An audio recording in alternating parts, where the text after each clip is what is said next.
നമസ്കാരം. പിണറായി മുഖ്യമന്ത്രി, കെ ശൈലജ പ്രതിപക്ഷ നേതാവ്, വി.എസ്. അച്യുതാനന്ദൻ മത്സരിക്കും. ഇതൊക്കെ പറയുമ്പോൾ എനിക്ക് തലയ്ക്ക് ഭ്രാന്താണോ എന്ന് നിങ്ങൾ ചോദിക്കണം. കാരണം കേരള രാഷ്ട്രീയത്തിൽ ചരിത്രപരമായിട്ടുള്ള മൂന്നാം ഊഴം ലക്ഷ്യമിട്ടുകൊണ്ട് CPM തെരഞ്ഞെടുപ്പ് ഗോതയിലേക്ക് ഇറങ്ങുകയാണ്. ഇടതുമുന്നണിയുടെ ഹാട്രിക് ലക്ഷ്യമിട്ട് പിണറായിയുടെ മാസ്റ്റർ പ്ലാൻ തയ്യാറാകുന്നു. എങ്ങനെയും അധികാരത്തിൽ തുടരാൻ CPM കച്ചമുറുക്കുന്നു എന്നുള്ളതാണ്. അതുകൊണ്ട് തന്നെ ധർമ്മടത്ത് വീണ്ടും ക്യാപ്റ്റൻ തന്നെ കളം നിറയുമെന്നുള്ള അനൗദ്യോഗിക റിപ്പോർട്ടുകൾ അടക്കം വരുന്നു. കൂടാതെ പാർട്ടി സെക്രട്ടറിക്ക് പ്രാവശ്യം സീറ്റില്ല കേട്ടോ. എന്നാൽ ശൈലജ ടീച്ചറെ വീണ്ടും മത്സരിപ്പിക്കും. കൂടാതെ ടേം വ്യവസ്ഥയിൽ വ്യാപക ഇളവ് നൽകാൻ പോകുന്നു. ഇങ്ങനെ വലിയ വലിയ സംവിധാനങ്ങൾ ഒരുക്കിയാണ് CPM തിരഞ്ഞെടുപ്പ് ഗോതയിലേക്ക് ഇറങ്ങുന്നത്. കാരണം കേരള രാഷ്ട്രീയത്തിൽ ചരിത്രപരമായിട്ടുള്ള ഒരു മൂന്നാം ഊഴം ലക്ഷ്യമിട്ടുകൊണ്ടാണ്. ഞാനപ്പോൾ പറഞ്ഞല്ലോ, ഒപ്പം വി.എസ്. അച്യുതാനന്ദനെ വരെ മത്സരിപ്പിക്കുമെന്ന് ഞാൻ പറഞ്ഞത്.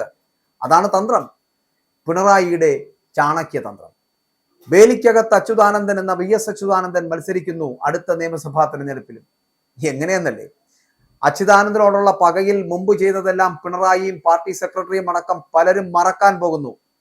എന്നിട്ട് തനിക്ക് എങ്ങനെയെങ്കിലും ഹാട്രിക് ഉറപ്പിക്കുവാൻ വി.എസിന്റെ ഒരു തരംഗം സൃഷ്ടിക്കാൻ പോകുന്നു. കാരണം അത് അനിവാര്യതയാണ് എന്ന് ഈ പറയുന്ന പിണറായി വിജയൻ അടക്കം അറിയാം. അതിനവർ സ്വീകരിക്കുന്ന മാർഗങ്ങൾ പലതാകും എന്നുള്ളതാണ്. തദ്ദേശ സ്വയംഭരണ തെരഞ്ഞെടുപ്പിൽ BJP നടത്തിയ അപ്രതീക്ഷിത മുന്നേറ്റം, സിറ്റിംഗ് സീറ്റുകളിൽ ഉയർത്തുന്ന കനത്ത വെല്ലുവിളി, ഇവയൊക്കെ നേരിടാൻ വമ്പൻ നീക്കവുമായിട്ടാണ് CPM എത്തുന്നത്. വരുന്ന നിയമസഭാ തെരഞ്ഞെടുപ്പിൽ മുൻ മുഖ്യമന്ത്രി വി.എസ്. അച്യുതാനന്ദന്റെ മകൻ VA അരുൺകുമാറിനെ മത്സരിപ്പിക്കുവാനാണ് പാർട്ടി ആലോചിക്കുന്നത്. അരുൺകുമാർ മത്സരിക്കുമെന്നാണ് CPM വിലയിരുത്തുന്നത്. അപ്പോൾ ഇതാണ് ഞാൻ ആദ്യം പറഞ്ഞത്, വി.എസ്. അച്യുതാനന്ദനെ മുൻനിർത്തിക്കൊണ്ടുള്ള മറ്റൊരു കളി.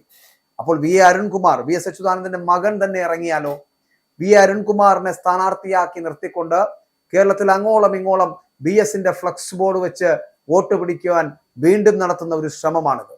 അങ്ങനെ ഒരു തരംഗമുണ്ടാക്കുക, മരണപ്പെട്ടു പോയ ആ മഹാനായിട്ടുള്ള സഖാവിന്റെ മുന്നിൽ അല്ലെങ്കിൽ അദ്ദേഹത്തിന്റെ പടം വെച്ചുകൊണ്ട് അദ്ദേഹത്തിന്റെ തരത്തിലുള്ള ഒരു തരംഗം ഈ നാട്ടിൽ സൃഷ്ടിച്ചെടുത്ത് വീണ്ടും അധികാരത്തിൽ എങ്ങനെയെങ്കിലും എത്താൻ കഴിയുമോ എന്നുള്ള തന്ത്രമാണ് ഇവിടെ പിണറായി വിജയൻ ഒരുക്കുന്നത്. ഹാട്രിക് വിജയം ഉറപ്പാക്കാൻ മുഖ്യമന്ത്രി പിണറായി വിജയൻ തന്നെ മുന്നണിയെ നയിക്കുമെന്നാണ് പറയപ്പെടുന്നത്. അദ്ദേഹം തന്റെ മണ്ഡലമായിട്ടുള്ള ധർമ്മടത്ത് നിന്ന് വീണ്ടും ജനവിധി തേടുമെന്ന് പറയപ്പെടുന്നു. എന്നാൽ പാർട്ടി സംസ്ഥാന സെക്രട്ടറി ആയിട്ടുള്ള MV ഗോവിന്ദൻ ഇത്തവണ മത്സര രംഗത്ത് ഉണ്ടാകില്ല എന്നുള്ള സൂചനകൾ നൽകുന്നു. സംഘടനാ രംഗത്ത് ശ്രദ്ധ കേന്ദ്രീകരിക്കുവാനുള്ള ഒരു വലിയ ശ്രമം ഗോവിന്ദൻ നടത്താൻ പോകുന്നു. ഏത് വിധേനയും അധികാരം നിലനിർത്തുക എന്ന ലക്ഷ്യത്തോടെ സ്ഥാനാർത്ഥി നിർണയത്തിലടക്കം വിട്ടുവീഴ്ചയില്ലാത്ത നിലപാട് സ്വീകരിക്കുവാൻ പാർട്ടി തയ്യാറാകുന്നു. കഴിഞ്ഞ തവണ കർശനമായി നടപ്പിലാക്കിയ 2 ടേം വ്യവസ്ഥയിൽ ഇത്തവണ ഇളവുണ്ടാകാൻ പോകുന്നു. വിജയസാധ്യത മാത്രമാകും ഏക മാനദണ്ഡം എന്നുള്ളതാണ് പറയപ്പെടുന്നത്. കഴിഞ്ഞ തവണ ഈ 2 ടേം വെച്ചത് ആർക്കൊക്കെയാണ് പാരയാതെന്ന് നമുക്കറിയാം. ഒന്ന് പാവപ്പെട്ട നമ്മുടെ G. സുധാകരൻ മിനിസ്റ്ററിനും മറ്റൊന്ന് തോമസ് ഐസക് മിനിസ്റ്ററിനും. അങ്ങനെ 2 പാര പണിഞ്ഞതുകൊണ്ട് അവർ രണ്ടുപേരും വീട്ടിലിരിപ്പായി. ഇപ്പോൾ അത് മാറ്റാൻ പോവുകയാണ്. വിജയസാധ്യത മാത്രമാകും ഏക മാനദണ്ഡം എന്ന് വെച്ചുകൊണ്ട് 2 ടേം പൂർത്തിയാക്കിയ മുതിർന്ന നേതാക്കളെയും സിറ്റിംഗ് MLA-മാരെയും ഒക്കെ വീണ്ടും മത്സരിപ്പിക്കുവാൻ പാർട്ടി ആലോചിക്കുന്നു എന്നുള്ളതാണ്. മുൻ ആരോഗ്യമന്ത്രി കെ ശൈലജയെ പോലുള്ള ജനകീയ മുഖങ്ങളെ വീണ്ടും നിയമസഭയിലേക്ക് എത്തിക്കുവാനുള്ള ഗൗരവകരമായിട്ടുള്ള ചർച്ചകൾ നടക്കുന്നുണ്ട്. മുഖ്യമന്ത്രിയാക്കാനല്ല കേട്ടോ, മുഖ്യമന്ത്രിയാക്കാനല്ല. സംസ്ഥാനത്തുടനീളം മുഖ്യമന്ത്രി നേരിട്ട് പ്രചരണം നയിക്കാൻ പോകുന്നു. ക്ഷേമ പദ്ധതികളും വികസന നേട്ടങ്ങളും ഉയർത്തിക്കാട്ടി ഭരണവിരുദ്ധ വികാരത്തെ മറികടക്കണമെന്നാണ് കണക്കുകൂട്ടൽ. തിരഞ്ഞെടുപ്പിൽ ജയിച്ചാൽ അപ്പോൾ ആര് മുഖ്യമന്ത്രിയാകും? പിണറായി വിജയൻ തന്നെയാകും മുഖ്യമന്ത്രി എന്നുള്ള കാര്യത്തിൽ സംശയമില്ല. എന്നാൽ മുന്നണി പ്രതിപക്ഷത്താണെങ്കിൽ ആരായിരിക്കും അവിടെ പ്രതിപക്ഷ നേതൃസ്ഥാനം ഏറ്റെടുക്കുക? അപ്പോൾ അവിടെ പ്രതിപക്ഷത്താണ് മുന്നണി വരുന്നത് എങ്കിൽ പിണറായി വിജയൻ പ്രതിപക്ഷ നേതൃസ്ഥാനം ഏറ്റെടുക്കാൻ സാധ്യതയില്ല. അതിനാണ് നമ്മൾ കെ ശൈലജയെ കൊണ്ടുവരുന്നത്. കെ ശൈലജയെ കൊണ്ടുവന്ന് നമ്മൾ വിജയിപ്പിച്ചെടുത്ത് MLA ആക്കി അവസാനം പ്രതിപക്ഷ നേതാവാക്കി മാറ്റും. എങ്ങനെയുണ്ട് വിജയൻ മിനിസ്റ്ററുടെ തന്ത്രം? അപ്പൊ അത്തരമൊരു സാഹചര്യം ഉണ്ടായാൽ പാർട്ടിയിൽ നിന്നൊരു പുതിയ മുഖത്തെ നേതൃത്വത്തിലേക്ക് കൊണ്ടുവരും. അതിനാണ് ശൈലജയെ സ്ഥാനാർത്ഥിയാക്കുവാനുള്ള ശ്രമം ഇവിടെ നടത്തുന്നത്. അപ്പോ ജയിച്ചാൽ പിണറായി മുഖ്യമന്ത്രി, തോറ്റാൽ കെ ശൈലജ പ്രതിപക്ഷ നേതാവ്. ഇതാണ് പുതിയൊരു ഐഡിയ. എങ്ങനെയുണ്ട്? അപ്പോൾ ലോക്സഭാ തദ്ദേശ തെരഞ്ഞെടുപ്പുകളിൽ BJP നടത്തിയ മുന്നേറ്റവും ഇടതുമുന്നണിക്കുണ്ടായ വോട്ട് ചോർച്ചയും പാർട്ടി വളരെ ഗൗരവത്തോടു കൂടിയാണ് കാണുന്നത്. അതുകൊണ്ട് തന്നെ ഓരോ മണ്ഡലത്തിലെയും ഏറ്റവും മികച്ചതും ജനപ്രീതിയുള്ളതുമായിട്ടുള്ള സ്ഥാനാർത്ഥികളെ നിർത്താനാണ് പിണറായിയുടെയും പാർട്ടിയുടെയും തീരുമാനം. മുതിർന്ന നേതാക്കളും പുതുമുഖങ്ങളും ചേർന്നൊരു ശക്തമായ നിരയാകും LDF ഇത്തവണ രംഗത്തിറക്കാൻ പോകുന്നത്. വി.എസ്. അച്യുതാനന്ദന്റെ മകനെ നിയമസഭയിലേക്ക് മത്സരിപ്പിക്കുന്നതിനുള്ള നീക്കവും അതിന്റെ ഭാഗമായിട്ട് കൊണ്ടുവരുന്നതാണ്. അരുൺകുമാറിന്റെ സ്ഥാനാർത്ഥിത്വം ഏകദേശം ഉറപ്പായി കഴിഞ്ഞു. IHRD അസിസ്റ്റന്റ് ഡയറക്ടറായിട്ടുള്ള അരുൺകുമാറിന് മത്സരിക്കണമെങ്കിൽ ഔദ്യോഗിക പദവി രാജിവെക്കേണ്ടതുണ്ട്. കൂടാതെ അദ്ദേഹം സജീവ രാഷ്ട്രീയത്തിൽ ഇറങ്ങണമെന്ന് പാർട്ടി നിർദ്ദേശിക്കുകയും ചെയ്യുന്നു. പാർട്ടി അംഗമല്ലെങ്കിലും സ്ഥാനാർത്ഥിയാകുന്നതിന് തടസ്സമില്ല. അനൌദ്യോഗിക ചർച്ചകൾ സജീവമാണ് എങ്കിലും സ്ഥാനാർത്ഥി നിർണയം സംബന്ധിച്ച ഔദ്യോഗിക നടപടികളിലേക്ക് പാർട്ടി ഇതുവരെയും കടന്നിട്ടില്ല. അരുൺകുമാർ മുമ്പ് പാർട്ടി അംഗമായിരുന്നു, അതൊക്കെ എല്ലാവർക്കും അറിയാവുന്ന കാര്യമാണ്. അന്ന് പക്ഷേ VS-നെ വേദനിപ്പിക്കാൻ വേണ്ടിയിട്ട് അല്ലെങ്കിൽ VS-നെ വെട്ടിനിരത്താൻ വേണ്ടിയിട്ട് നടത്തിയ ഇടപെടലിൽ അരുൺകുമാറിന്റെ പ്രവർത്തന മണ്ഡലം ആലപ്പുഴയിൽ നിന്ന് മാറ്റുന്നത് നമ്മൾ കണ്ട കാഴ്ചയാണ്. അന്ന് അതൊക്കെ വലിയ വിവാദവുമായിരുന്നു. അതിനുശേഷം പാർട്ടിയോട് അകലാനോ അല്ലെങ്കിൽ സംവിധാനങ്ങളോട് യോജിച്ചു പെരുമാറുവാനോ ഉള്ള ഒരു അമാന്തം അരുൺകുമാറിനുണ്ടായിരുന്നു. അദ്ദേഹം മാറി നിൽക്കാൻ തയ്യാറായിരുന്നു. തദ്ദേശ തെരഞ്ഞെടുപ്പിൽ കായംകുളത്തും മലമ്പുഴയിലും BJP വൻ നേട്ടമുണ്ടാക്കുക എന്ന കാഴ്ച നമ്മൾ കണ്ടതാണ്. പാർട്ടിയുടെ ശക്തി കേന്ദ്രങ്ങളായിട്ടുള്ള ഈ 2 സിറ്റിംഗ് സീറ്റുകളിലും ഇത്തവണ വിജയം ഉറപ്പിക്കുക എന്നത് CPM-നെ സംബന്ധിച്ച് വലിയ വെല്ലുവിളിയാണ്. അപ്പോൾ ഈ പ്രതിസന്ധി മറികടക്കാനും BJP ഉയർത്തുന്ന ഭീഷണി അല്ലെങ്കിൽ വെല്ലുവിളി അതിനെ നേരിടുവാനും VS-ന്റെ പൊതുസമ്മതിയും VS ഇഫക്റ്റും വോട്ടാക്കി മാറ്റാനാണ് നേതൃത്വം ലക്ഷ്യമിടുന്നത് എന്നുള്ളതാണ്. അപ്പോൾ ഇതിനൊപ്പം ആലപ്പുഴയിലെ G. സുധാകരനും ഇപ്പോൾ എതിർത്ത് നിൽക്കുന്ന ഒരു സംവിധാനത്തിലാണല്ലോ. അപ്പോൾ ഇത് മറികടക്കാൻ കൂടിയാണ് ഇത്തരത്തിലൊരു നീക്കം നടത്താൻ പോകുന്നത്. ഹാട്രിക് വിജയത്തിന് VS ഫാക്ടർ അനിവാര്യമാണ് എന്ന് CPM എന്ന് പറയപ്പെടുന്ന പാർട്ടിയും ഒപ്പം പിണറായി വിജയൻ എന്ന മുഖ്യമന്ത്രിയും തിരിച്ചറിയുന്നുണ്ട്. നമുക്കറിയാമല്ലോ, ഈ ആലപ്പുഴയിലെ കായംകുളം മണ്ഡലത്തിലാണ് അരുൺകുമാറിനായിട്ട് പ്രഥമ പരിഗണന നൽകുന്നത്.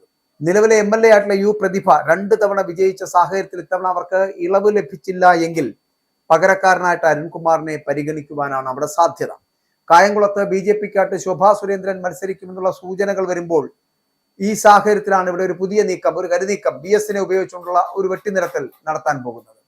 VS ദീർഘകാലം പ്രതിനിധീകരിച്ച പാലക്കാട്ടെ മലമ്പുഴ മണ്ഡലവും അരുൺകുമാറിന് വേണ്ടി പരിഗണനയിലുണ്ട്. തദ്ദേശ തിരഞ്ഞെടുപ്പിൽ ഉണ്ടായിട്ടുള്ള ക്ഷീണം മാറ്റാനും മണ്ഡലങ്ങൾ തിരിച്ചുപിടിക്കുവാനും ജനപക്ഷ പ്രതിച്ഛായയുള്ള ഇത്തരം സ്ഥാനാർത്ഥി നിർണയങ്ങൾ അനിവാര്യമാണ് എന്ന് പാർട്ടി വിലയിരുത്തുന്നു. മലമ്പുഴയിൽ തദ്ദേശത്തിൽ BJP ഏറെ നേട്ടമുണ്ടാക്കി. കൃഷ്ണകുമാർ മലമ്പുഴയിൽ മത്സരിക്കുമെന്നുള്ള BJP നൽകുന്ന സൂചനകളും പുറത്തു വരുന്നുണ്ട്. ഇതുകൂടി പരിഗണിച്ചുകൊണ്ടായിരിക്കും അരുൺകുമാറിന്റെ സ്ഥാനാർത്ഥിത്വം മലമ്പുഴയിൽ പ്രഖ്യാപിക്കുക. നിയമസഭയിൽ CPM-ന്റെ കുത്തക സീറ്റാണ് മലമ്പുഴ എന്ന് പറയുന്നത് തന്നെ. അപ്പോൾ വിജയ സാധ്യതയ്ക്ക് മുൻതൂക്കം നൽകിക്കൊണ്ട് ഇത്തവണ സ്ഥാനാർത്ഥി നിർണയത്തിൽ കർശനമായിട്ടുള്ള നിയന്ത്രണങ്ങൾ ഒഴിവാക്കിയേക്കും. 2 ടേം പൂർത്തിയാക്കിയ മുതിർന്ന നേതാക്കൾക്കും ജനപ്രിയരായിട്ടുള്ള MLA-മാർക്കും വീണ്ടും മത്സരിക്കുവാനുള്ള ഇളവ് പാർട്ടി നൽകുവാനാണ് സാധ്യത. പാർട്ടി സെക്രട്ടറി MV ഗോവിന്ദൻ അടക്കമുള്ളവർ മത്സരരംഗത്ത് ഉണ്ടാകാതിരിക്കുകയും എന്നാൽ മുതിർന്ന പല നേതാക്കളെയും മത്സരരംഗത്ത് ഇറക്കുകയും ചെയ്യും. തെരഞ്ഞെടുപ്പ് പ്രവർത്തനങ്ങളും പാർട്ടി സംവിധാനവും ഏകോപിപ്പിക്കുവാൻ ഗോവിന്ദൻ പൂർണ്ണമായിട്ടും സംഘടനാ രംഗത്ത് ശ്രദ്ധ കേന്ദ്രീകരിക്കാൻ പോകുന്നു. താഴെത്തട്ടിലുള്ള വോട്ട് ചോർച്ച തടയാൻ ബൂത്ത് തലത്തിലുള്ള പ്രവർത്തനങ്ങൾ ശക്തിപ്പെടുത്താൻ പോകുന്നു.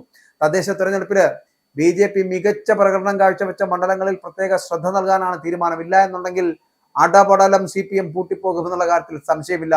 അതുകൊണ്ട് അങ്ങ് താഴെത്തട്ട് മുതലുള്ള പ്രവർത്തനം സജീവമാക്കാനുള്ള ശ്രമത്തിന്റെ ഭാഗമായിട്ട് MV ഗോവിന്ദൻ എന്ന് പറയപ്പെടുന്ന CPM-ന്റെ സംസ്ഥാന സെക്രട്ടറി ഈ മത്സര രംഗത്ത് നിന്നും പാർലമെന്ററി മോഹങ്ങളൊക്കെ മാറ്റിവെച്ച് മാറി നിൽക്കുകയാണ്.